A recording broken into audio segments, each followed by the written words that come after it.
പുതിയൊരു വീഡിയോയിലേക്ക് എല്ലാവർക്കും സ്വാഗതം. ഷോർട്ട് ഫോം കൊടുത്തു കഴിഞ്ഞാൽ അതിൻ്റെ ഫുൾ ഫോം വരുന്ന ഒരു സൂത്രമാണ് ഇന്ന് കാണിക്കാൻ പോകുന്നത്. ഫയലിലെ ഓപ്ഷനിൽ പ്രൂഫിംഗ് സെലക്ട് ചെയ്യുക, അതിൽ ഓട്ടോ കറക്ഷൻ സെലക്ട് ചെയ്യുക.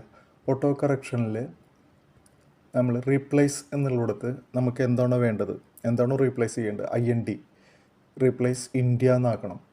IND replace with India, CLT replace with Calicut, COK replace with Cochin.